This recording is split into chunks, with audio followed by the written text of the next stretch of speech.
Good morning, Matty Lansdown. How you going, mate? Good, Marty. How are you? Yeah, good. Great to hear another Aussie voice on the podcast radio, and a smooth, silky voice. And yeah, I've been enjoying your how to not get sick and die podcast. And yeah, thanks for doing that. It's great work. Yeah, I felt the same when I first found you too. It was like, oh, somebody on home soil. A local, huzzah! So Matty's down in Melbourne. I'm up in Brisbane, and Mike from the Quit Sugar Summit introduced us and said, you guys should connect and have a chat. So we had a chat and said, why not do a podcast? And the one thing when I said, hey, what are you really passionate about? You said, how to the psychology, the intersection of diet and change. And we know what to do all the time, but so often we actually don't do it long enough to actually get long-term results. So I just wanted to wrap on that and get your wisdom. And but maybe first a bit of a backstory of how did you go from being a scientist to a online health guru, blogger, podcaster. Why did you leave that to go to this, and why are you so passionate about it all? Yeah, that's a good question. I went on a bit of a journey. I think a lot of people that end up on this side of the tracks either has a loved one that suffered as a result of the lack of sufficient solutions in a Western medical setting, or they themselves went through that experience. And so, definitely. like a lot of naturopaths, nutritionists, people like that, often ended up getting that as a second qualification to solve their own problems. And I guess in some way that was kind of your journey, right, with your family, right? And so for me, it was a little different. I was very fortunate with my health. Grew up super healthy, super active, had a relatively good understanding of food, grew up in the country. Mum and dad have always had fruit trees and vegetables, and cool. It was my birthday recently, and the message from mum was like, how many carrots and eggs do you want? So I was pretty lucky in that sense. But just what I wanted for my birthday, Mum. Thank you. No socks, no undies. You get carrots and eggs. No, I'm super grateful. If you fill my fridge, the love is coming. That's great. That's how we love in our family. We just keep filling the fridge, and the son keeps eating. Totally. But yeah, so I grew up in the country, moved to the city, and went to uni, did all that jazz, and became a scientist, and then eventually ended up in cancer therapy. So I was in the cancer hospital for the last 7 years, or most of the last 7 years. And the trigger for me that kind of set me off down this path was just realizing that the World Health Organization say on their website that 90 to 95% of cancers are caused by diet and lifestyle. And I didn't meet a single doctor, attend a single meeting, or talk to a single patient that had ever considered diet or lifestyle as a means to the solution. It might be a causative factor, but nobody thought about it, sort of going back down the line. So much time and money is spent in treating the symptom and trying to recover from that point, but so little is even when you've got cancer, how do we solve it?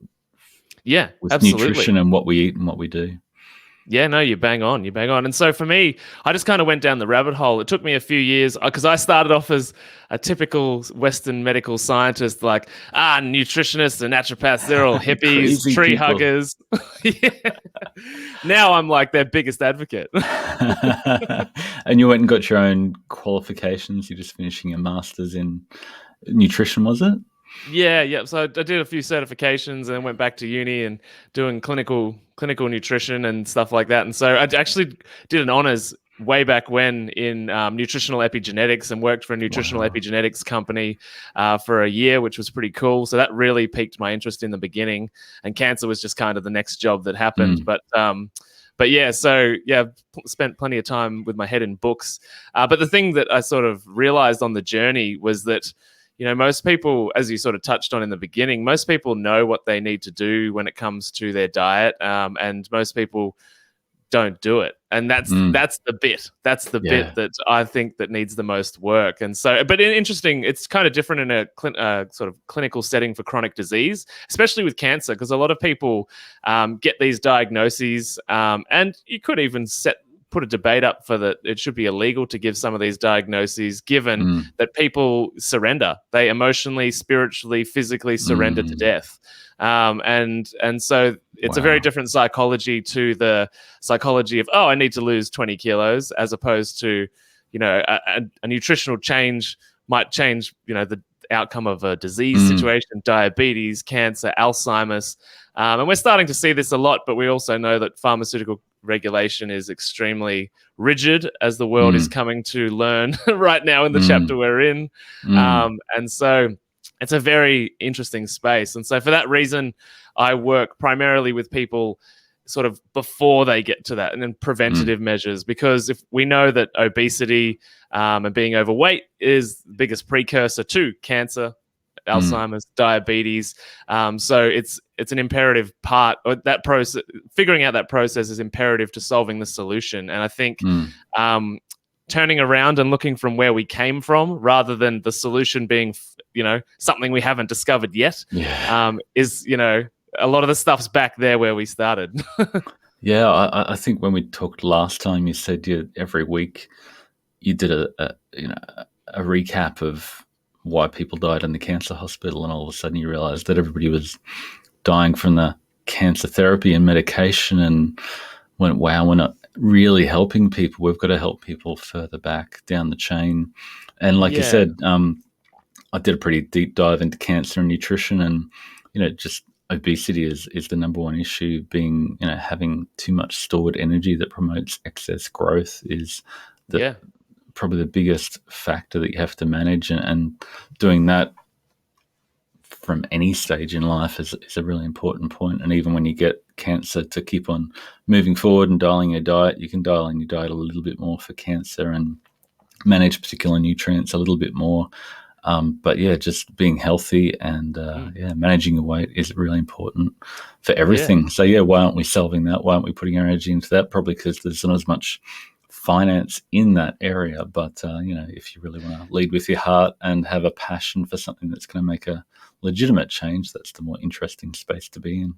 Yeah, no, I think you're right. And I think as well, the Western medical model has its relevant applications and helps people in every area of disease. However, it caters to the dopamine addicted people that we are in today's society, which is, social media. We were talking before about social media and its addictiveness. And so we're addicted to this instant gratification, this instant need for a solution. And so when you are 40, 50 kilos overweight and you're staring down the barrel of a diagnosis of 5 different things, and a doctor says, oh, quick, let's go, chemo, bang.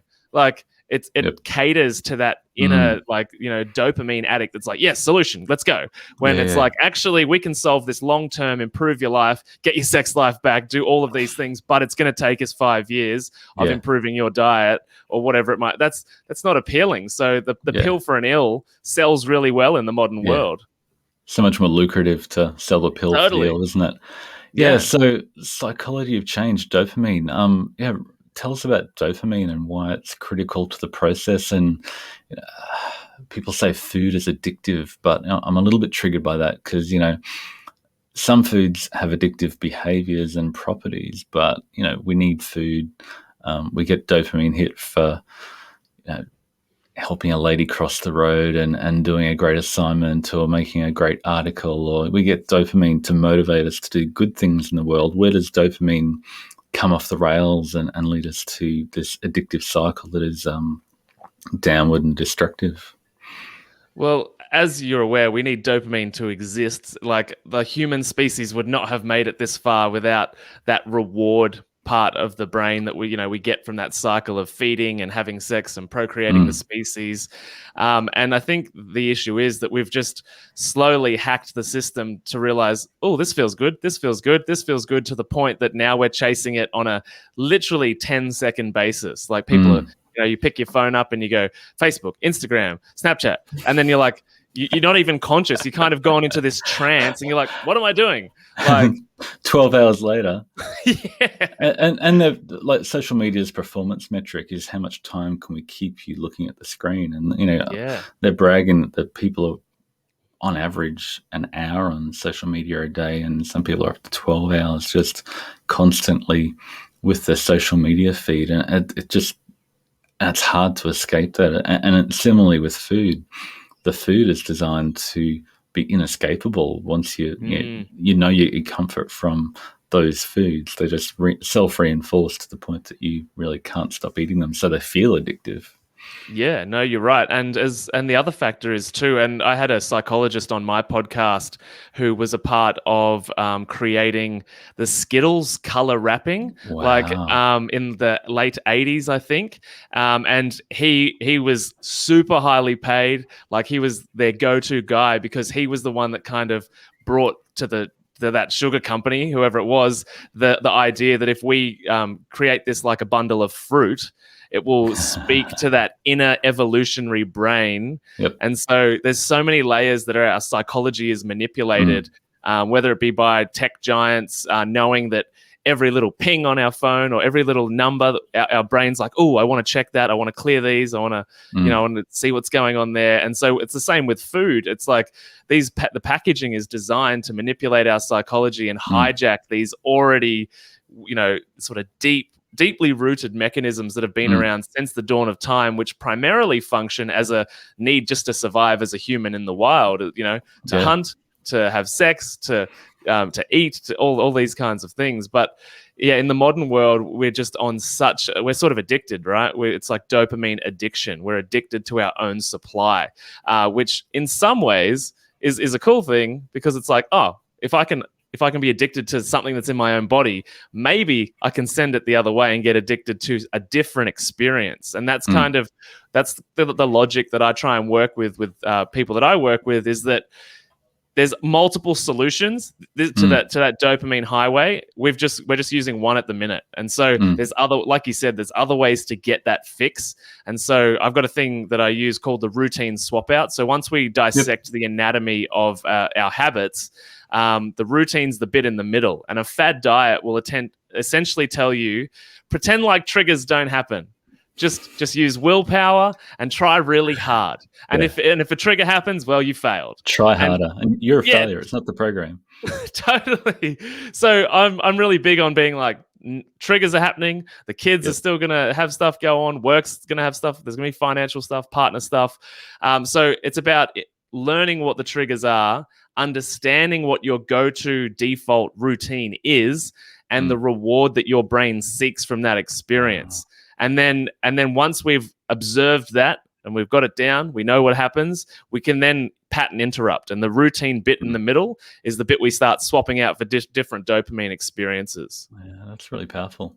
On the dopamine, like you don't want to turn off dopamine. Like you can go on low-dose naltrexone, which down-regulates your dopamine response. But those people they lose the will for food. Yeah, they lose weight. They lose the will for amphetamines and they get off the drugs, but they also lose the will to live, largely. Yeah. Nothing's fun, nothing's enjoyable. So you need to recreate what you get pleasure from in a way, and like you said, redirect that and pattern interrupt it. And back to the Skittles, I mean, that's really fascinating that really the food manufacturers have hijacked our dopamine response to the colors and flavors that they've injected in there that are completely unnatural, really just replicate actual nutrients in food that your body is seeking out. Your lizard brain is saying, I need those nutrients. And that red and blue flavor must contain amazing nutrients, because I've never seen anything quite like that before. It looks like a blueberry, it looks like a strawberry, but no, there's no nutrients. It's just energy with no actual nutrients. It's just got the flavor to mimic everything a whole lot cheaper. Yeah. And in a way that overdrives the dopamine senses that's really hard to unwind and get off. So yeah, we're all faced with this amazing world of overwhelm of dopamine. So yeah, tell us more about how you can get off that addictive dopamine cycle to actually inject it into your health and potentially get bigger dopamine rewards and bigger sense of self-worth and satisfaction by getting off the dopamine superhighway, as you called it. Yeah. Well, I guess it's like anything, there's usually two types of people. Your moderation, she'll be right, or the all in, all out kind of people. And the interesting thing is both groups, in my experience, have the same outcome. The all in, all out people think they're really good at just like killing it at stuff. But as soon as they're done, they're done. They're completely out. Whereas the moderation people kind of dip in and out. And the outcome for both is usually the same. So we have to realize that we have to kind of go back to baseline and like, what do all humans how do all humans work in the long run? And in my experience, irrelevant of your personality, small changes done really well over long periods of time are the things that make long-term change. And it doesn't matter how small it is, the smaller the better usually. So it's the same. It's like going to the gym.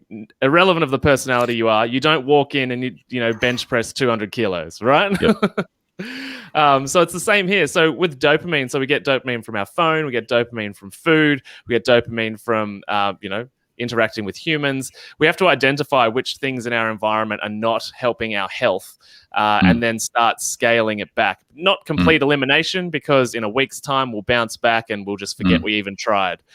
So if it's your phone, for instance, you might turn it off 10 minutes before bed for a week, and then you might go 20 minutes for the next week, and then 30 minutes. And it's unsexy to do it this slowly over months and months and months, but that's the only way we're going to get there, is to train the brain. Just same as the gym analogy. It's like you only pick up something that you can struggle with enough to still get through the set, right? You don't pick up something that's basically you can't move, because there's no point to doing it. And it might be the same thing in the morning. So we're talking before. For me, I've gotten myself to the point now where I don't turn my phone on unless I need to promote the podcast. Until midday. So, and I know that just from self-learning that for me, if I turn that phone on sooner, I've hijacked my dopamine and my productivity for the day is out.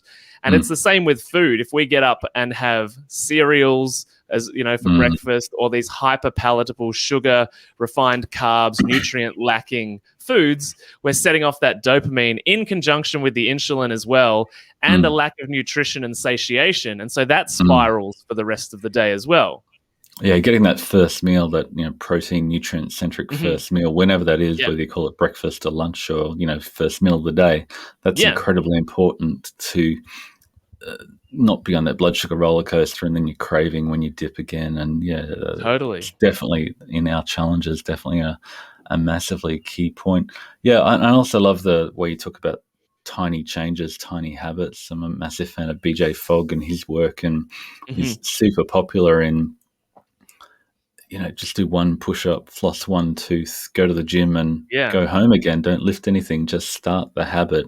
And once you can do that reliably, successfully, you add a little bit more. So many people just go all out and say, I need to lose this weight overnight. I've got a diagnosis of diabetes or cancer, or I've got a wedding coming up and I'm going to blitz it. But the willpower is, like you say, limited. And eventually, whether it's due to mental fatigue or eventually their body just craves for nutrients and energy, and they've been depriving it so much that your lizard brain just rebels. Totally. And you get to the point where you can't exert enough willpower to not go back. Well, and I think as well, when you peel the onion, sort of on the surface level, and men aren't particularly good at peeling the emotional onion, in my experience, but on the surface, it's like willpower is like this masculine, strong kind of energy. Same for women. It's like, grit your teeth and get through it. And then when that fails, it's like, I was just too weak.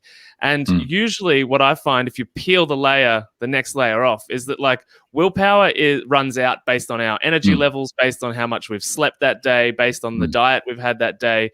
But so we need to use a fuel source for our capabilities that is not finite, basically.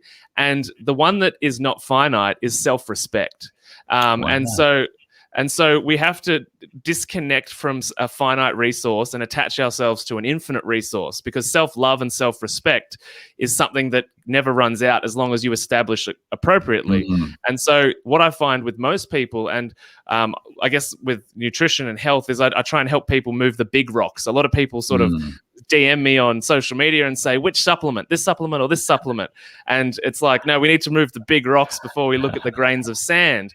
And what I find is that the issue with moving the big rocks has nothing to do with knowledge. If information was the transformational resource, we would all be perfect specimens, because Google exists. And it often comes back to self-respect and self-sabotage is, and all these types of things. So learning how to give yourself permission, respect yourself, and once you learn what I was talking about before, the anatomy of your habits, you can Mm. then see those habits unfold and see a fork in the road. And it's like, this one goes to the old me where I repeat the past, or this one is the one where I self-respect and I build a newer me. And you can make that choice consciously. It takes a while. You don't sort of build that skill overnight. You've got to build the self-observation, the non-judgmental skill before you can put yourself in a position to be able to make the right choice to honor the new you. But self-respect is something that needs to be cultivated in order to make healthy change. Yeah. And people come in with big goals and they say, I want to do this, this, and this. But really, we find that getting your why, working out why you want to do it, why you want to make the change, Yeah. Fundamentally, what is it? And that definitely comes back to self-respect and self-love. And I'm worth this and I can do it. And I'm in a community of people who will support you to keep on moving forward. So that's super powerful. So do you have a community environment that you run your challenges in and help people through? Yeah, so I have sort of two setups. I got the group option and the one-on-one. And the one-on-one, it's just personality dependent. Some people prefer the group environment, and I find it's really good because people are talking to people that are going through the same experiences and challenges. And then I also do one-on-one for the people that have got some really heavy stuff to work through, that are sort of want that level of privacy. Yeah, it's definitely really important to. It's more expensive and labor intensive to help people one-on-one, but it's often even better to do it in a group format where people can see other people on the journey, and they're just a little bit more down the road from them, and they learn from their journey and their struggles and their questions, and they go, I was thinking that, and you asked it, and you can help me with it. And now I get that all really the time. powerful. You would in yours as well. Like, people just helping each other. Yeah. Other people help each other so much more than people who are way down the track and have been doing it forever, because they never ask the questions that the newbies ask. So just having everybody together and with a few people who've done it before is just a really powerful approach. So you're also passionate about fasting, and is more fasting better? And how do you approach fasting? What's your niche on fasting? Yeah, well, I guess the thing when coming out of the cancer hospital and learning about disease, one of the first things I realized was, or learnt years ago, was like, we're just putting too much in too frequently. And so my initial interest in fasting was, so I guess, I'm a molecular biologist, and at uni I did evolution, was a couple of my subjects. And so I sort of always go back to this evolutionary biology thinking, which was, I was so impressed to learn that we didn't have to eat food every day. And I was like, wow, that's, in my young 20s, I'm blowing my mind because I've grown up on the 3-6 meals a day, advice. And I was like, humans don't die after like 3 days of food. That's crazy. What? Yeah. So for me, it was just like learning about hunter-gatherers and how the body responds to no food, and that it actually, you don't die. You feel bloody amazing. Like, like I feel the best I ever feel after 3 or 4 or 5 days fasting. Like I feel like $1 million, and I'm just so clear and functioning so clearly. And so, for me, it was just really I was just really interested in that, and like, the idea that food was fuel. I was kind of challenging that, because I was like, if I put food in and the body, now I've done fasting so much over the years, like I can feel my body slow down when I put food into it. And I sort of, I do a 3 to 5 day fast every 90 days, because over that 90 days, I slowly feel my decline, and I'm like, I need to clean out. And so for me, it wasn't necessarily about weight loss. It was just being amazed that the body first performed so well without fuel, because I grew up like, you need energy, eat, and so from there I started thinking about the cancer patients and the diabetics and people like that, and realizing that, wow, no wonder people get diagnosed with insert chronic disease at 70, because their gut, the major part of their body from gums to bum, has not had a single day off in 70 years. So that was the way that I came at it, was just like, our bodies need a breather. Yeah. But it's interesting from the tiny habits perspective, and there's a massive fasting culture that they think more is better, and that'll lead to weight loss. But I suppose what we've seen is that, extended fasting plus keto and just refeed on refined fat can potentially lead to negative results in long term in terms of appetite and lean mass and a binge restrict psychology. So I think there's definitely a place for the, 3 to 5 day clean out cleanse sort of thing, but on a regular basis, just finding a balance that leads, like you said before, to a more moderate long-term progress. And so it's interesting to guide people to find the balance that's right for them on a day-to-day, week-to-week basis versus a long-term cleanse. And there's definitely a role for both. Yeah, absolutely. And that was, I guess, what I was sharing was my personal journey. And I get, every time I do it, I'm on social media sort of being like, ask me any questions. And when people say, I want to do one, I'm like, okay, we've got to take a year to set you up for it. Because if we just dive in on day one for a 3-day fast, and I've seen so many people try this and message me saying, this was horrific. You make it look so good. Like, and I perpetually say, I perpetually say, do not try this on your own. You have to build the muscle. And that starts with intermittent fasting. But for most people, intermittent fasting, whether it be 20-4, whether it be OMAD, whether it be 16-8, whether it be 12-12, figuring out what works for you. And in the context of weight loss, I agree. I think that would be far better because there is the psychological component to factor in. And if you're taking a diet culture approach of all in on Monday to try and just hack off this weight, it's just going to magically disappear, and then we're back on Friday.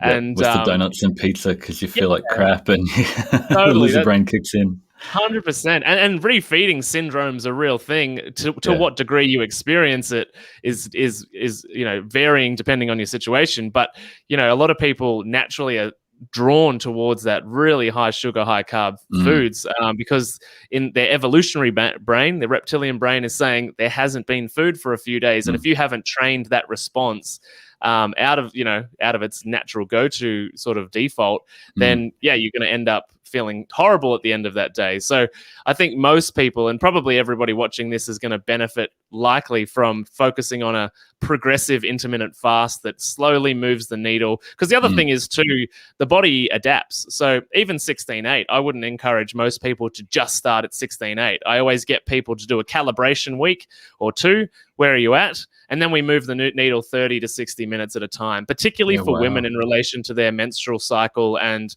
hormonal profile, because a lot of women that dive in, and this is not something that's commonly spoken about in the fasting or keto community, is a lot of people, if they go in too hard for women, can be victims of amenorrhea, cycle disruption, and those types of things due to a lack of carbs or going in too hard to that calorie restriction that ends up happening. So I think progressive is the key. And for women, 30 to 60 minute increments, what I think is best. And you change that each week, or how do you dial it in? 30 to 60 minutes. So 1 week you tighten it by 30 minutes, and then the next week a little bit more. Yeah, fascinating. Yeah, basically. And the reality that I find for most people is that life happens enough that the fluctuation sort of in and out a little bit happens naturally, just because kids and life and all of that kind of stuff. So it might even begin with just 3 days on the first week, or 2 or 3 days on the first week, just to start exercising that muscle. Men are a little luckier in the sense they can probably go a little bit harder sooner. But even somebody that was, severely obese, I wouldn't necessarily encourage any drastic changes due to the body's nature to adapt. And we don't want to adapt too rapidly, because the longer the adaptation phase, the longer the stability of the result. And so I think progressive's the key. Yeah, if you find at the end of your fasting period you're just binging on really poor choices that are poor choices, you probably pushed it a little bit too long and need to moderate and dial it back a little bit. So where do you find most people land on a sustainable window that leads to weight loss over the long term without that rebound? Yeah, I think 16-8 is usually the sweet spot for most people. Between there and 18-6, I think most people find, at least that I work with, find they feel best on 2 meals a day. And maybe a snack in the middle. And for women in the second fortnight of the second half of their cycle, their desire for carbohydrates and those cravings kind of go up. So they might add a meal in or a snack in through that time to satiate those requirements. But yeah, I think most people feel best on 2 meals a day. Whether that lands at 16 or 18 is different, but somewhere there I find. What do you find? Yeah, definitely. You see that OMAD is a real struggle for people to get enough nutrients and protein in, especially. Yeah. I know some people can sit down to 200 grams of protein one sitting, which is obscene, but it's very, very rare. Most people coming from a keto, extended fasting, just getting 50, 60 grams of protein a day. And if they then go OMAD, they're just not getting enough protein. So they're going to lose lean mass over the long term. And then that leads to, the body says, hey, I'm dying here. My muscles are Yeah. fading away. I need to do something to recover and get that back. So, and then they're refeeding on low protein, high fat foods potentially. So that's just a recipe for rebound weight gain, but not muscle gain because the protein level is low. So yeah, that's definitely a key thing I think people in that community really need to be conscious of, and just going long enough that you can get your protein in each day, and you're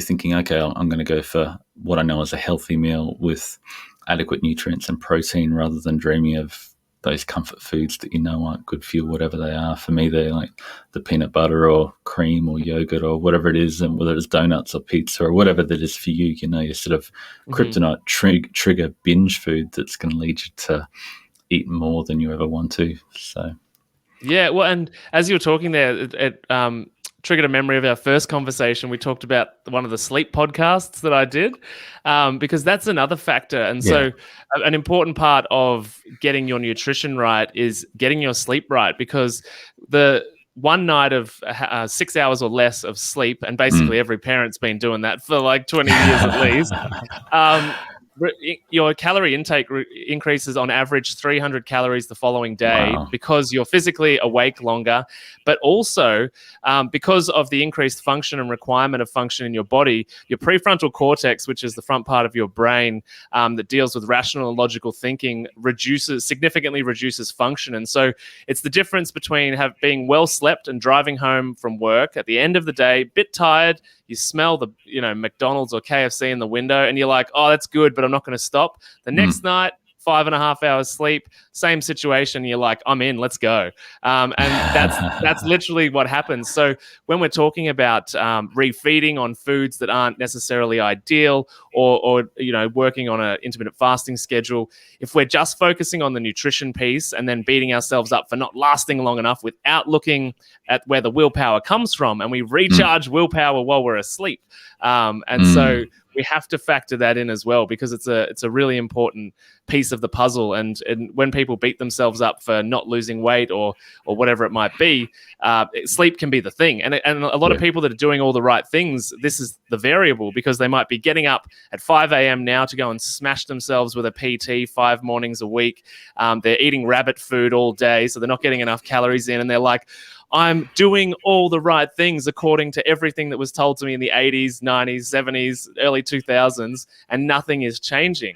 And it could be that sleep is the variable, because you're more likely to burn muscle mass as your protein source when you are underslept as well. Yeah, and your body's just craving that fast hit energy because you feel sluggish, you're tired, you need a boost, you need caffeine, you need sugar, you need fat.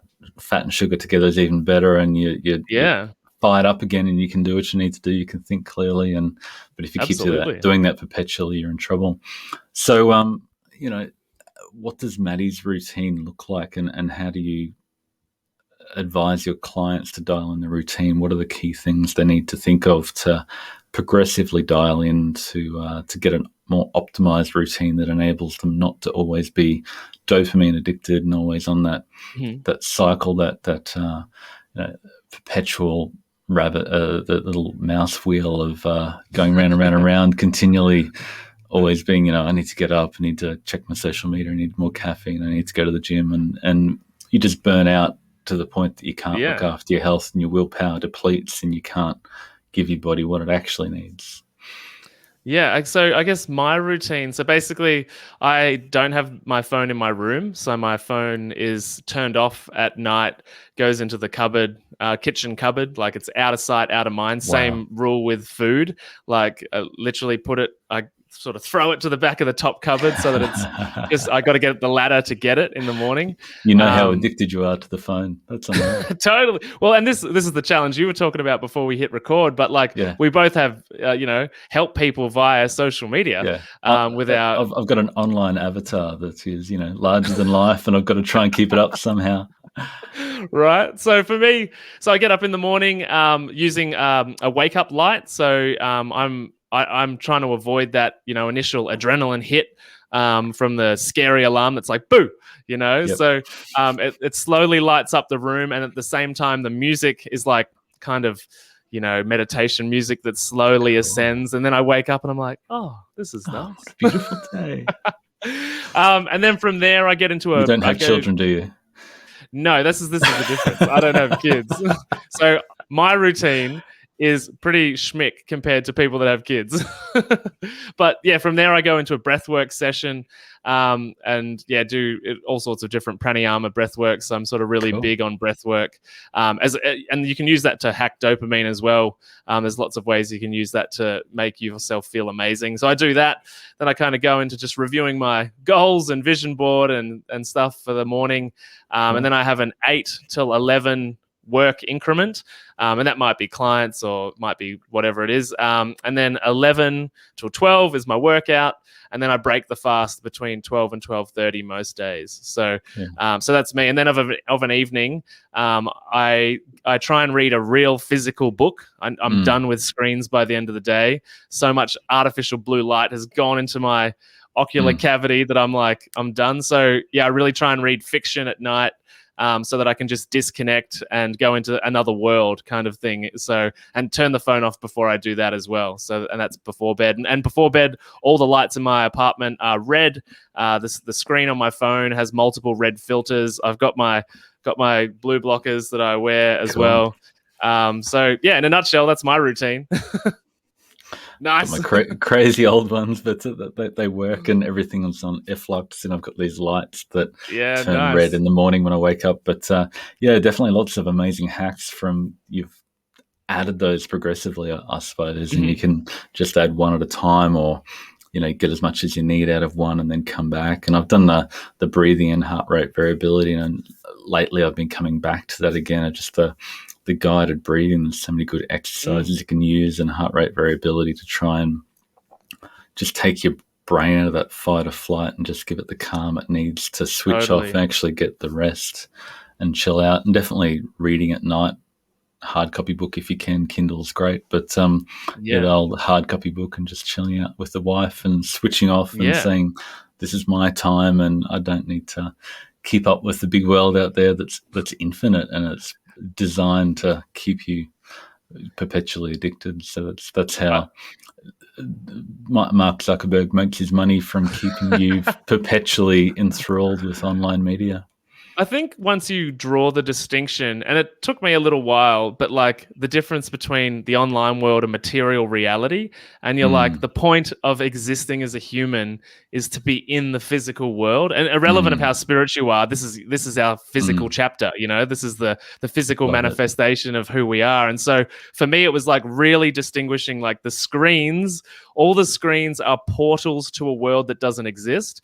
And so for me, it's in my head to rationalize and disconnect. It's like, no, the human that I'm hanging out with tonight, they deserve my attention and time, And so that for me, it was about that, and the human connection and an emotional connection you have with physically experiencing people, or even your own alone time. Like I think doing little tasks without your phone. So one of my breaks during the day is I take the basketball and go and shoot some hoops, but I always leave the phone at home.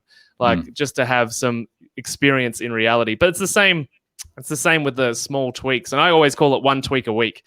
So you should, don't turn the phone off for 3 days, because that won't solve much. Start with I'll do it once, I'll just go for a walk around the block without the phone and see how I go.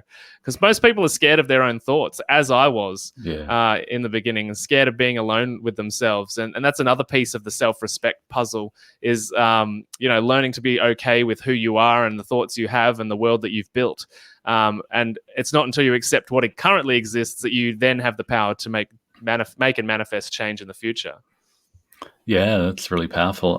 I think it's also really powerful to actually get out and do something with your body in the real Hmm. world, playing basketball, lifting weights, going for a walk, Yeah. getting out in the sun, making something physical. And I was mentioning Cal Newport, who I'm diving in at the moment, wrote deep work and has got A World Without Email and Digital Minimalism as a book I just finished reading, and he's Hmm. all about people who are able to retire early and do what they want to do because they've got financial security and have learnt not to be materialistic. Are able to they go create something in the real world. They repair motorcycles, Mm. they chop wood, or they do physical hobbies that actually give them a deeper satisfaction than this sort of dopamine addicted you know it's triggering that same porn Yeah. rewards cycle that just there's no getting off it.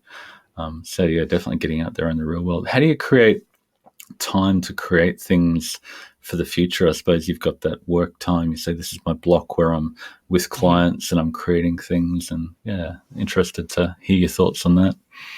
Yeah, it's the old like, am I working on my life or in my life, or on the Mm. business or in the business And type you've got to thing. And differentiate the two and say this is when I'm mm, working in the business and this is when I'm stepping back and working on the yeah, business and developing things for the future.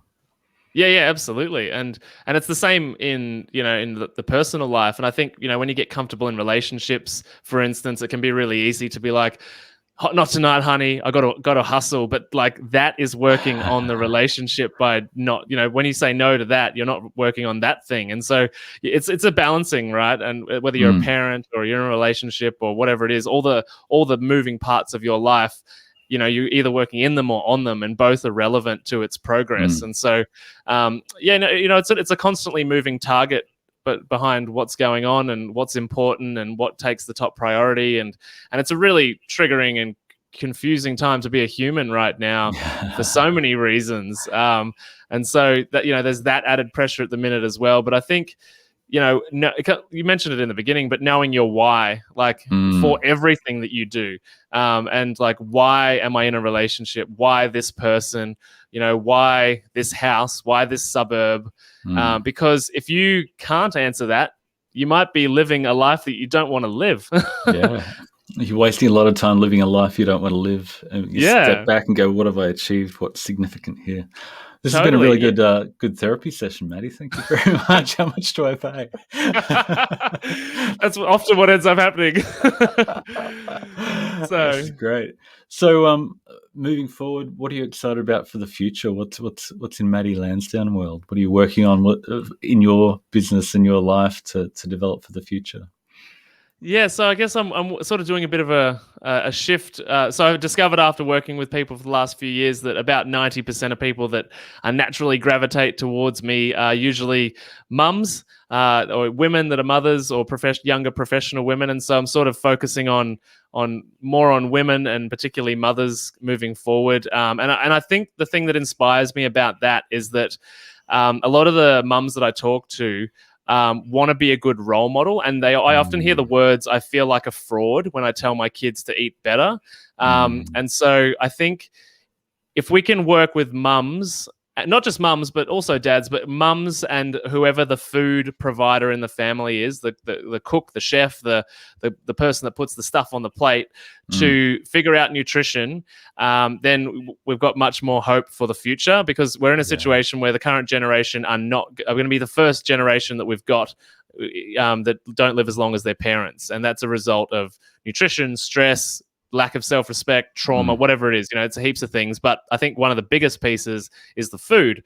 So mm. I think the take-home message that I've realized for the parents is that your children become you. There's the odd black sheep, but your children become you. And so if you don't Totally. prioritize yourself, if you don't ever set a boundary, like mum guilt's a real thing. And dad guilt is too, for not looking after the kids, not doing the thing. But a lot of mums never ever put themselves first. And so they end up sick, overweight, tired, burnt out. And then their child's just going to grow up and do the exact same thing, because they've learned that's how I should treat myself. because Yeah. that's how my parents treated their self. And so I Yeah. think, that's the thing I'm excited about working with parents for. I think we can make a generational shift in the way that humans look at themselves and treat themselves and fuel themselves if we can work with our mums and our dads to be the leaders in that space. Yeah, I love it. That's so important. And parenting is just caught, not taught. It doesn't really matter what you say. Yeah. The example you set, you just see the kids mimicking everything you do. Not only are they genetically the mirror, that they are you, and you see so much in them, but they just copy everything you do, and whether it's good or bad. And in terms of filling the house with good food, I think I mentioned I talked to David Robenheimer on Wednesday, and the takeaway point that he said after all his research, and probably one of the greatest nutrition researchers, and a guru in evolutionary biology, just said, shop with your brain, and then when you get it home, eat with your appetite. And I think that was really wise words, that know what you need to buy, bring it home, fill your environment with amazing food that is going to be good for you.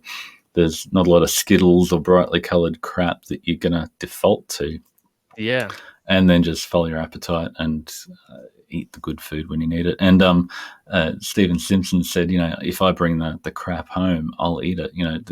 Leader of Obesity Australia said, I can't resist that food if it's in my house. I went, wow, that's so powerful.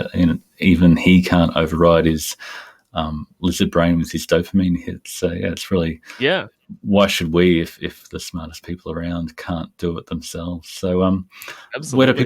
where do people find more of Matty Lansdown? This has been a whole lot of fun. Thanks so much. Thanks for having me. I appreciate the invite. I've got a podcast, as you mentioned at the start, called How to Not Get Sick and Die. So you can check that out on any and all platforms. I've got 2 Facebook groups. I've got Intermittent Fasting for Optimal Health, and then Busy Mums group. So if you're a busy mother, you can join that group. Otherwise, Instagram's the place as well. Cool. Yeah. From after 12 o'clock in the day, by the sounds of it. I will catch up with you, or my VA will respond. Good stuff. Thank you so much, Matty. It's been great to chat, and we'll Thanks so much, again Marty. soon. Thanks. See you, mate.